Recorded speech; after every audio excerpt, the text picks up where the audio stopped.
Hello दोस्तों, स्वागत है आपका मेरे चैनल मेहताब ऑप्शन ट्रेडर में। और आज मिशन ऑप्शन सीरीज का एक अगला वीडियो है जिसके अंदर हम लोग देखेंगे कि वोलेटिलिटी इंडेक्स या वेगा किसे कहते हैं। और अभी तक हमने पिछले वीडियो में जो है डेल्टा और गामा को जाना है। अब इस वीडियो में वेगा देखेंगे, इसके नेक्स्ट वीडियो में थीटा देखेंगे और रो देखेंगे। सोचूंगा कि बनाना है कि नहीं। ठीक है, चलिए वीडियो को बिना देरी के शुरू करते हैं। और वीडियो आप लोगों को अगर पसंद आ रहा है तो जरूर से चैनल को सब्सक्राइब करें, वीडियो को लाइक करें। और वेगा को जनरली हम लोग जो है उसको वोलेटिलिटी इंडेक्स बोलते हैं। वोलेटिलिटी क्या होता है वो भी हम लोग आगे देखेंगे।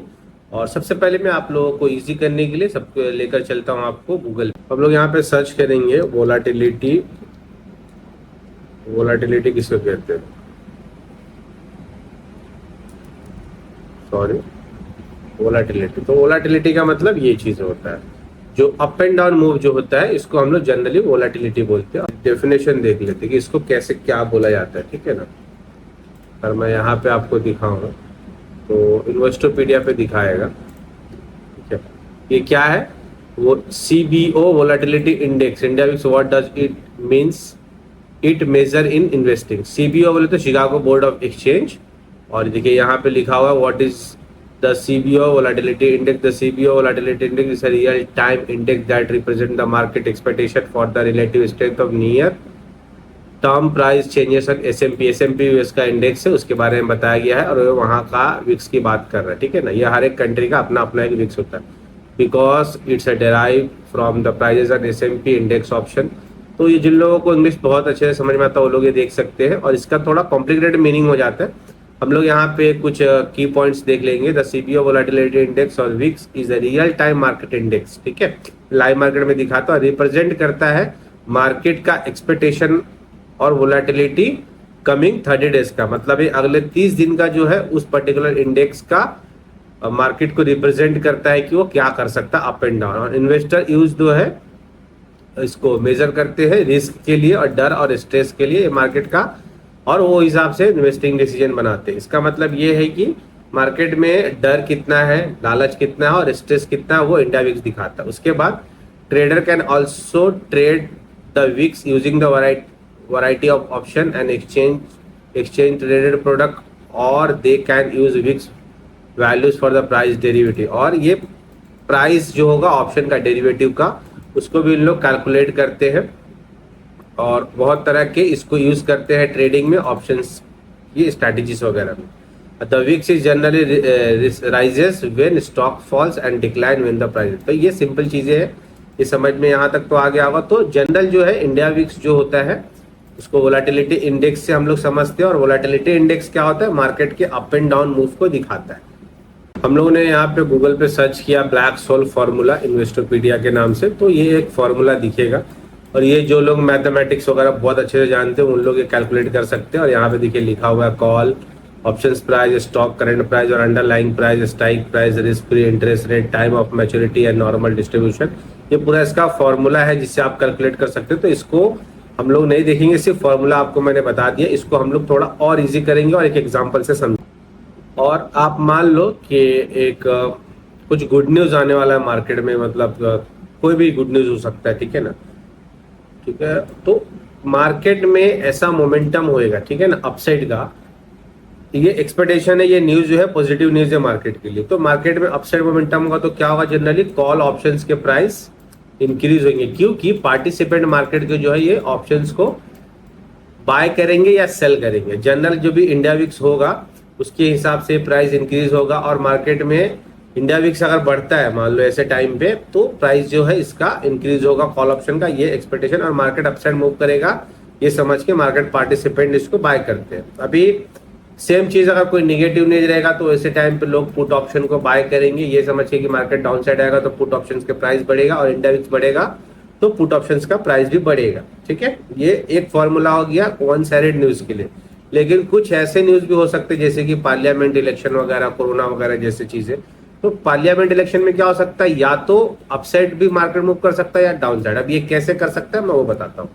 मान लो यहाँ पे अभी कोई भी एक बीजेपी, अभी मान लो बीजेपी की गवर्नमेंट है, ठीक है, और अभी पार्लियामेंट इलेक्शन हुआ था रिसेंटली, उसके एग्जाम्पल भी हम लोग देखेंगे। तो मार्केट में बीजेपी ऑलरेडी पहले से गवर्नमेंट में है, और अगर वो जीतती है तो मार्केट के लिए पॉजिटिव न्यूज है और इन्वेस्टर्स के लिए। क्यों है? क्योंकि जो एक स्टेबल गवर्नमेंट को वापस से स्टैब्लिश कर पाएंगे, चेंजेस नहीं होंगे, बहुत सारे मतलब उथल पुथल नहीं होगा, इसलिए जो ये पॉजिटिव न्यूज है। तो ये मार्केट में अपसाइड मोमेंटम होगा, ये पॉसिबिलिटी रहता है। लेकिन अगर वही कांग्रेस या दूसरे ऑपोजिशन वाले जीते तो मार्केट में, क्योंकि ये स्टेबल गवर्नमेंट खत्म हो जाता, तो ऐसे टाइम में जब बाइनरी इवेंट होते हैं, इसको बाइनरी इवेंट बोलते हैं, क्योंकि इसमें हम लोग को पता नहीं होता है कि मार्केट अपसाइड मोमेंटम करेगा क्या डाउन साइड। तो ऐसे में इंडिया विक्स जो होता है, जब भी ऐसे इवेंट्स आते हैं तो इंडिया विक्स इंक्रीज होता चला जाता है। मान लो कि पहले 16 पे था तो वो 20 पे चला जाएगा। तो इसमें क्या होता है, जो कॉल ऑप्शन और पुट ऑप्शन के प्राइस जो होता है वो दोनों साइड बढ़ते हैं। ठीक है, मान लो कि अभी 100 रुपये ऑप्शन का प्राइस है इलेक्शन से 2 दिन पहले, और ये इलेक्शन का रिजल्ट आने वाले हैं, ठीक है, और काउंटिंग है तो आने लगा है, तो ये ऑटोमेटिक बिना कुछ किए ना इसका प्राइसेस इंक्रीज होना शुरू हो जाएगा, ये 150-200 रुपया चला जाएगा। अभी हम लोग एक एग्जाम्पल से समझते हैं। अभी आपको एक रिसेंटली अभी 2024 में जो पार्लियामेंट्री इलेक्शन हुआ था, तो उसका रिजल्ट 5 तारीख को आया था। ये उस दिन का निफ्टी का डाटा है। 4 तारीख को देखो मार्केट किधर था, आपको दिखा रहा हूँ। इसका हाई अगर देखोगे तो कितना था, 23,200 था। लेकिन 5 तारीख को जब रिजल्ट आया तो कहाँ था, लो, इसका हाई कितना था, लो कितना था। इसका लो देखो कितना, इसने ऑलमोस्ट ये 300 पॉइंट ही था, 500-600 पॉइंट लगभग निफ्टी में गिरावट आया था। ये तो आपको पता होगा जो लोग मार्केट में। अब उसका एक वो दिखाता हूँ, इंडिया विक्स के क्या हुआ था 5 तारीख को। उसका ओपनिंग प्राइस देखो यहाँ पे। इसको मैं एक काम करता हूँ, इसको 4 तारीख से करता हूँ। 4 तारीख को इंडिया विक्स का लो कितना था, 18 का था, और इसका हाई कितने का था, 31 का था। क्यों? क्योंकि 5 तारीख को रिजल्ट्स आने वाले थे, और फाइनली उसके पहले ही मार्केट में इंडिया विक्स इंक्रीज होना शुरू हो गया था। ये 18 का लो था 4 तारीख को, और 31 का हाई था। लेकिन जिस दिन काउंटिंग हुआ उस दिन देखो क्या हुआ, सॉरी एक्चुअली काउंटिंग 4 तारीख को ही था, 3 तारीख को उसके पहले जो है, तो ये इंडिया विक्स इंक्रीज हुआ था। और उस दिन अगर आप देखोगे ना, देखो इंडिया विक्स अगर मैं 3 तारीख को दिखाऊं, सॉरी 3 तारीख से देखते हैं, देखो 3 तारीख को इंडिया विक्स क्या हुआ था, कहाँ था, हाई 24 का था। 4 तारीख को 31 लगाया, उसके बाद 5 तारीख को 26 हुआ। तो ये तीनों दिन में इंडिया विक्स इंक्रीज थे। तो उस दिन अभी प्रीमियम्स की बात करूं तो देखो उस दिन का 22,000 का कॉल ऑप्शन का प्रीमियम कितना था, एटीएम पे देखो कितना प्रीमियम था। ओपन हुआ यहां से, लेकिन मार्केट गिरा डाउन साइड, लेकिन कॉल्स के प्रीमियम भी बढ़े हुए थे। देखो 210 से जगह 650 रुपए तक इसने हाई लगाया हुआ था। सेम चीज अगर पुट ऑप्शन के लिए भी अगर आपको मैं दिखा दूं, यहाँ पे कॉल्स की जगह पुट कर दूं, अगर मान लो